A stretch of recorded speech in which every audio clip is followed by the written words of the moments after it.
সামাজিক ব্যক্তি বা বিভিন্ন দল সংগঠনৰ ব্যক্তিক যিকোনো অভিযোগত গ্ৰেপ্তাৰ কৰিলে হাতত হেণ্ডকাপ লগাই দিয়া হয়।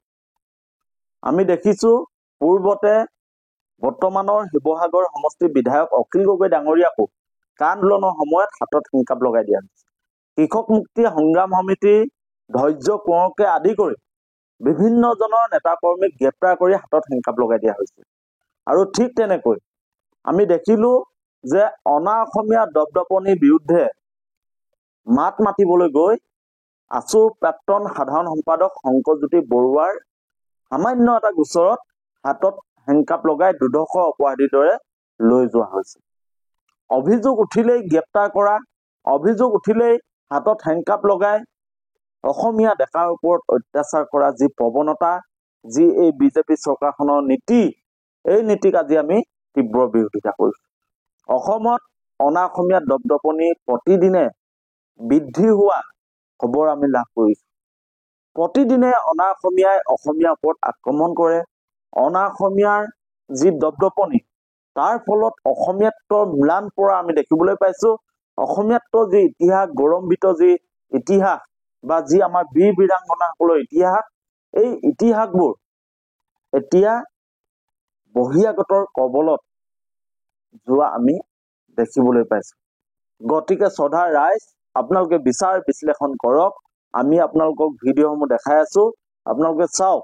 এয়া শংকৰজ্যোতি বৰুৱা, আছু প্ৰাক্তন সাধাৰণ সম্পাদক।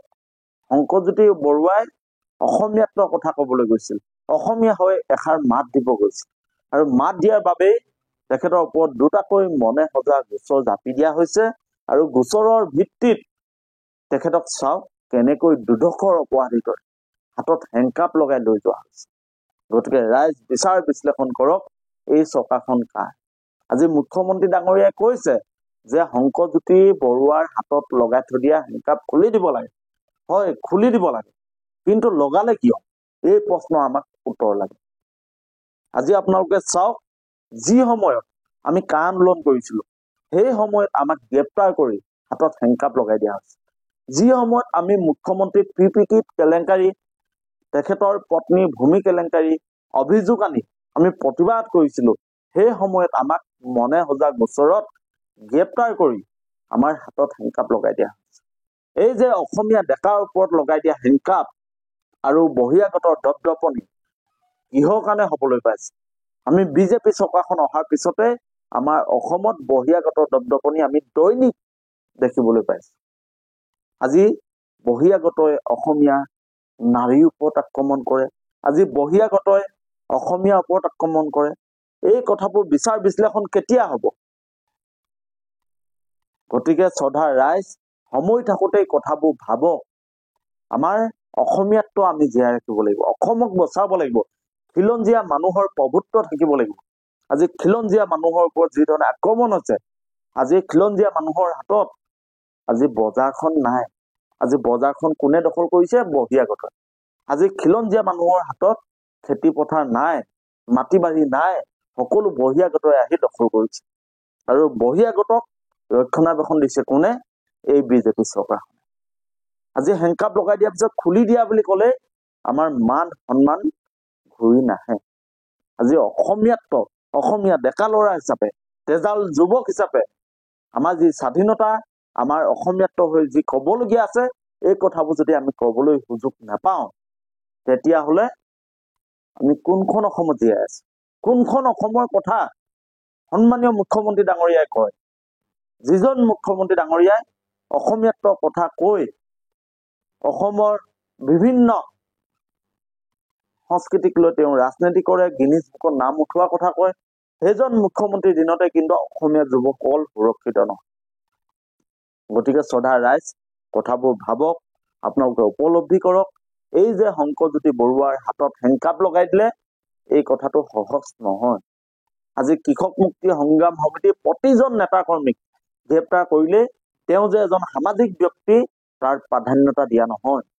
তেওঁক দুৰ্ধৰ্ষ অপৰাধীৰ দৰে গ্ৰেপ্তাৰ কৰা হয়, হাতত হেণ্ডকাপ লগাই চুচৰাই লৈ যোৱা হয়। আজি বিভিন্নজনে সামাজিক মাধ্যমত প্ৰতিক্ৰিয়া দিছে, হয়, কিন্তু এই আৱাজ আগতেই উঠিব লাগিছে। অখিল গগৈ ডাঙৰীয়াক যেতিয়া এনাই গ্ৰেপ্তাৰ কৰি দুখন হাতত হেংকাপ দি বান্ধি লৈ চুচুৰাই লৈ গৈছিল, তেতিয়াই অসমীয়া জাতি জাগি উঠিব লাগিছিল। অসমীয়া জাতিয়ে ক'ব লাগিছিল এয়া অসমীয়াৰ ওপৰত আক্ৰমণ। আৰু সেই আৱাজটো আমাৰ শক্তিশালী নোহোৱা বাবেই আজি এজনৰ পিছত আন এজন সামাজিক ব্যক্তিৰ ওপৰত এইদৰে বৰ্বৰ অত্যাচাৰ আমি দেখিবলৈ পাওঁ। গতিকে শ্ৰদ্ধাৰ ৰাইজ, কথাবোৰ আপোনালোকে বিচাৰ বিশ্লেষণ কৰক। আমি কেৱল আমাৰ যি মনৰ কথা, এই মনৰ কথা আপোনালোকৰ লগত আমি শ্বেয়াৰ কৰিছো, আপোনালোকৰ লগত আলোচনা কৰিছো। আপোনালোকৰ দৃষ্টিভংগী, আপোনালোকৰ মতামতখিনি আমাক জনাওক। এই সন্দৰ্ভত আমাৰ আলোচনাৰ প্ৰয়োজন আছে। এনেকৈ অসমীয়া তেজাল যুৱকৰ ওপৰত কৰা অত্যাচাৰ, অন্যায়ৰ বিৰুদ্ধে আমি যদি একত্ৰিত নহওঁ, তেতিয়াহ'লে হয়তো অসমত এই অত্যাচাৰ, অনা অসমীয়া দপদপনি চিৰদিন থাকি যাব বুলি আমি বিশ্বাস কৰোঁ।